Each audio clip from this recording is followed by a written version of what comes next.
તો મિત્રો આજે તમારા માટે બે મારુતિ સુઝુકીની જે મોસ્ટ ડિમાન્ડિંગ કાર છે એ લઈને આવી ગયો છું આપણે। પહેલી જે કાર છે એ છે મારુતિ સુઝુકીની અલ્ટો અને બીજી જે કાર છે એ છે મારુતિ સુઝુકીની રીટ્સ। બંને કારની પહેલા ડિટેલ જાણી લઈએ। આ છે મારુતિ સુઝુકી અલ્ટો 2012 નું મોડેલ રહેશે। ફર્સ્ટ ઓનરની અંદર કાર તમને જોવા મળી જશે અને ચાલેલી છે ખાલી ને ખાલી 80,000 કિલોમીટર।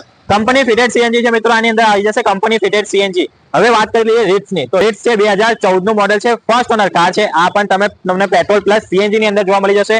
ગાડી ચાલેલી છે 75,000 કિલોમીટર। વાત કરી લઈએ અલ્ટોના રેટની, તો અલ્ટો આપી દેવાની છે 2,11,000 ની અંદર અને રેટ્સ આપી દેવાની છે 3.5 લાખ, એટલે કે 3,50,000 ની અંદર। બંને ગાડીની અંદર જે આરટીઓ ચાર્जेस છે એ ઇન્ક્લુડેડ છે, એટલે આની અંદર જે આરટીઓ ટ્રાન્સફર ચાર્जेस છે એ તમને ઓલરેડી આની અંદર ઇન્ક્લુડ કરી આપવામાં આવે છે। ગાડીની તમારે ડીલ કરવી હોય તો સ્ક્રીન ઉપર તમને કોન્ટેક્ટ નંબર દેખાય છે, કોન્ટેક્ટ નંબરથી તમે ડીલ કરી શકો છો। ગાડીની બંને જે પ્રાઇસ છે આસ્કિંગ પ્રાઇસ છે, નેગોશિયેબલ પ્રાઇસ છે। જ્યારે પણ તમે શોરૂમ ઉપર આવશો તો એની ઉપર ડિસ્કાઉન્ટ કરી આપવામાં આવશે। ગાડી તમારે જોવી હોય તો તમને જોવા મળી જશે વીએમ ઓટો ડીલ વડોદરાની।